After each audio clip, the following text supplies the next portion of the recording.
Are you here for Juneteenth stuff? Huh? Are you here for Juneteenth stuff? That and protest. I'm sorry.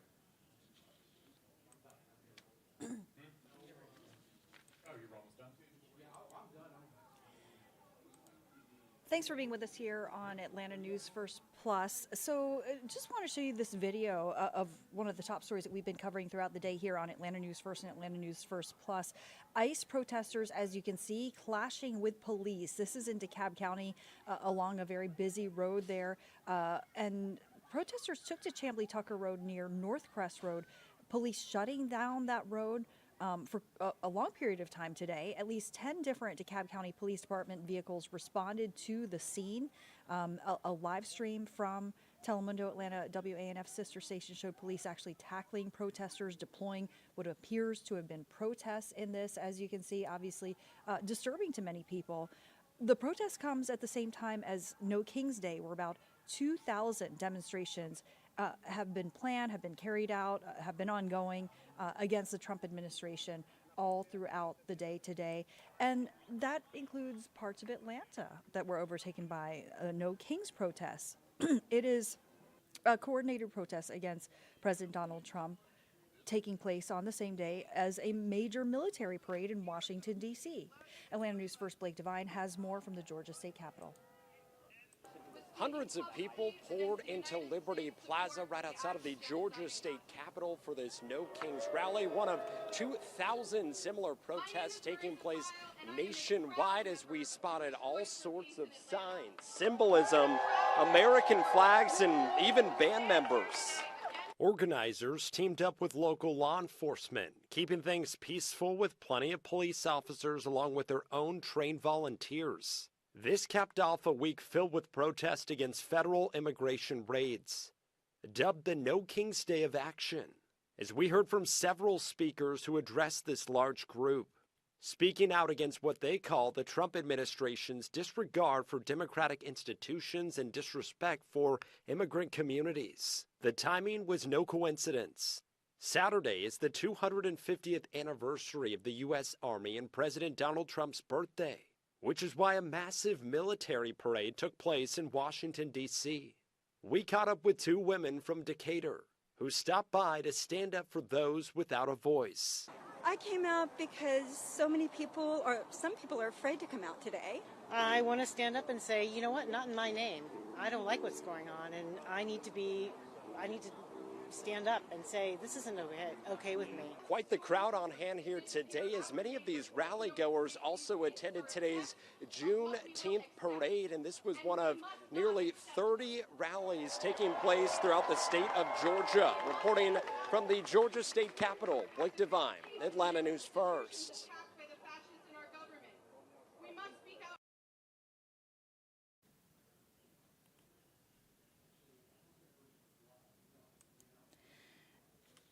And protests certainly did not stop the Juneteenth Atlanta Parade and Music Festival. Atlanta News First, once again, proud to be the media partner. Atlanta News First reporter Joshua Skinner has more from the parade. Despite worries of nearby protests, the 2025 Atlanta Juneteenth Parade went off without a hitch of any kind, except those on trailers. The weather turned out hot. Onlookers scattered under trees. And while noisy, this year's event was noticeably more mellow than 2024. Atlanta News First was there, so was the Black Porsche Club of Atlanta. We didn't want to just be people that drive expensive cars. And that's the crux of this whole parade. Showing how different organizations come together for the same cause and remembering a shared past. It's just a good mark to show that, hey, look how far we've come, and just to see where we are in history and in Atlanta. And just when it felt like the heat would not relent, heavens opened. The parade didn't stop and the sun came out, an apt metaphor for a celebration of the end of a different kind of storm. I'm Joshua Skinner, Atlanta News First.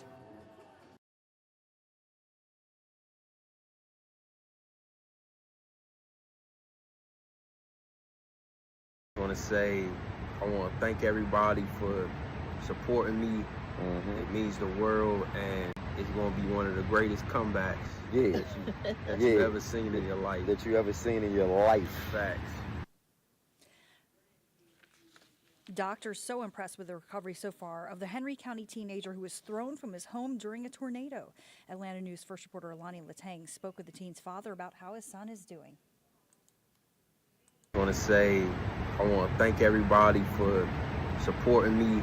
It means the world, and it's going to be one of the greatest comebacks that you've ever seen in your life. Facts. 19-year-old Malachi Cheney is on to the next phase of his recovery. Now at Shepherd Rehabilitation Center, he's continuing care for diffuse axonal injury, a serious traumatic brain injury. He knows where he is, and now I think for him, it's just accepting what happened, because me and him had a real father-son, heart-to-heart. We both cried, and we both were angry. I think the reason why we're angry because we can't be angry at nobody. In May, Malachi flew nearly 300 feet into the air after an EF2 tornado sucked him out of his second-floor bedroom in Henry County. He landed in the woods behind his home. Malachi is also healing from broken ribs, a punctured lung, plus from facial reconstruction surgery to repair every bone in his face. His father, Trey, also home at the time of the tornado, he got knocked out unconscious when debris hit him in the head.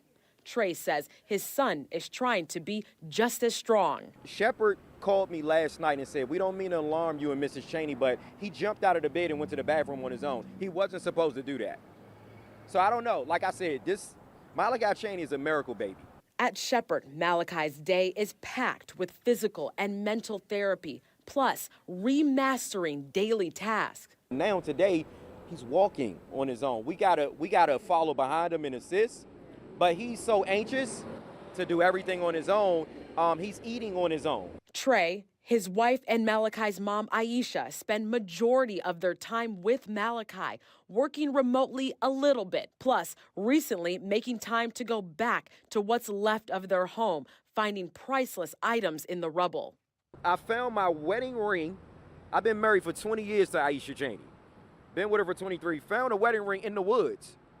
And I found my Bible. I found a lot of his baby pictures, and I'm like, maybe God is sending a sign. I don't know what's happening, but I'm no longer questioning it. The road to recovery is the journey for the whole family. Trey says he's now seeking mental health therapy for them. I do know it's light at the end of every dark tunnel, and I'm just ready. I'm ready for this nightmare to be over. I don't know when it'll be over, but it's just, it's tough, you know? Yeah, but Malachi's that light, though. He's the light. I'm Alani Latang, Atlanta News First.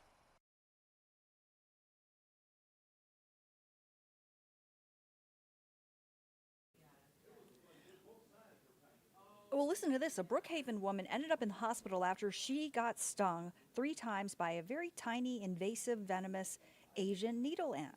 Susan Simon says it was painful, was primarily hard to breathe, and it caused her in to pass out. hardwood habitats. So big trees, big oak trees with leaf litter and dead logs laying on the ground. That's what they really like, dead logs. That could be firewood around your house, that kind of thing. Simon is now back from the hospital. Atlanta News First reporter Abby Kassour spoke with experts who warn the ants can cause anaphylactic shock. Yeah, right there. Daniel Suter, University of Georgia orchid entomologist, says you don't have to travel far to find the Asian needle ant. They're all over his yard. Whenever I pick something like that up, I have to check the underneath of it, because there will be Asian needle ants underneath it, and they'll get on you and sting you. We found a colony under this log. Compared to other ants, they're not big, they're not brown, they're black and about 3/16 of an inch long, but they pack a hefty dose of venom, dangerous to people with allergies to other insects like wasps or yellow jackets. Take some precautions to avoid the ant if at all possible. The Asian needle ant was first discovered nearly 100 years ago. Now they're all along the East Coast. Scientists really learned about the ant's power in the last few decades. He's already gotten one call from a woman hospitalized this summer. So if you suffer from anaphylaxis, you really should know what this ant looks like. I suspect there are people that have shown up in emergency rooms where the physician diagnosed anaphylaxis and nobody ever knew what happened. Not all people who get stung will go into shock, but their stings are painful. Suter says you can prevent them by keeping lawns clear of debris and using bait traps to catch them. If you need help identifying the ants in your yard, Suter says you can send the University of Georgia a picture or a sample using tweezers and putting them in a baggie or a vial and sending it to your nearest UGA County Extension office. In Atlanta, I'm Abby Kasoris.